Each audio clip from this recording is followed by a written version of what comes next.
Hey YouTubers, I'm Mr. Rembrandt and this is Mr. Rembrandt, Business, Money, and Finance. Make sure you hit the like button and make sure you destroy that subscribe button.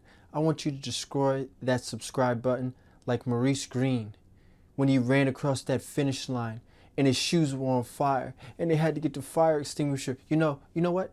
Don't even destroy the subscribe button like that. I want you to destroy the subscribe button like Vince Carter in the Olympics when he jumped over that 7-footer and cocked back and that's enough. So as we get into it, we're going to talk about Elon Musk, Tesla. So as we look at Tesla's financials, we're going to talk about the financials. We're going to talk about the future of the company. If we get into the financials, we can look at the fact that Tesla's stock has tripled within the past few years. And due to the coronavirus and the current events of the coronavirus and how the government has reacted as a response of that, the per share value of Tesla has dropped into the mid 300s. With that said, from the Tesla stock dropping in the mid 300s in March of 18, along with all of the stocks in the stock market just about have all taken a hit during that time. Since then, the market has made a very good recovery, almost a full recovery, and Tesla stock once again is up near $900. So with that said, that is a very exciting thing to see for Tesla.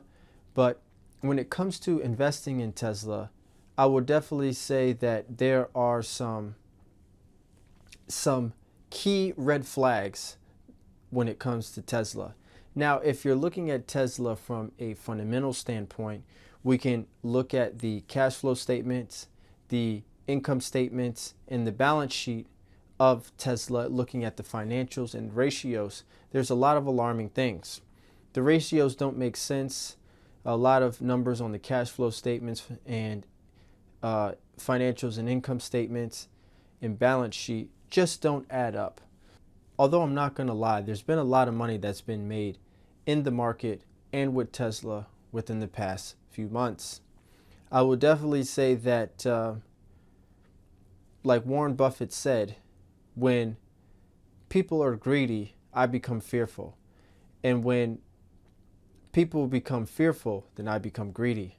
So as the market declined as of March, the market took a hit by a large amount. You can definitely say that we were in a small recession.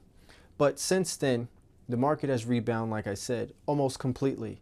And if you were able to put money in with good market timing, you were able to receive a very good reward from that. I manage some portfolios for myself, and I had a client of mine come to me and write me a check during the market decline, and I invested the money very intelligently for him, and over the period of a month and a half, I've made 30% for this individual. Not too shabby, eh? So with that said, looking at Tesla's fundamentals, the price to book value looks very dangerous, very unattractive. Also, the Tesla company is trying to move from one index into the S&P 500. And with that said, they have to meet a certain requirement. And one of the requirements is in the past year, they have continuously, quarter after quarter, have a profit. It seems like they might be able to pass that, but when looking at the quarterly statements, which I usually don't do, I look at annual statements because I'm a long-term investor, but looking at the quarterly statements, we can definitely see that Tesla, quarter after quarter after quarter, has had tremendous losses. So there are some very alarming financials when it comes to Tesla, but as we know, investing in Tesla is like investing in Michael Jordan. What I mean by that is you're investing in the person. You're investing in the fact that Elon Musk is a very good business person, and more so, he's a very good innovator as far as business, as far as technology, as far as innovation. And when you invest in Tesla, you're investing in Elon Musk. So if you are investing in Tesla for those reasons, I would say that's great. But obviously, there are no amazing signs in the financial to where you can rationally make an argument that you are investing in Tesla because of the financials. So another individual that reminds me of is Steve Jobs. While I didn't care for, when I looked back at the financials of Apple during the reign of Steve Jobs, it's no wonder that they kicked Steve Jobs out. But what they were kicking out is the tremendous amount of innovation that is what made Apple Apple. And that innovation has what allowed Apple to be what they are today.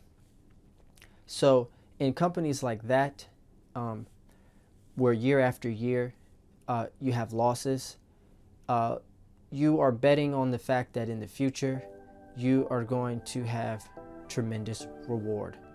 And for that, it's a great thing. And for innovation, that's what's needed. When it comes to financial companies, you want quality and sound and excellent looking financials. But that's not the same story for Tesla.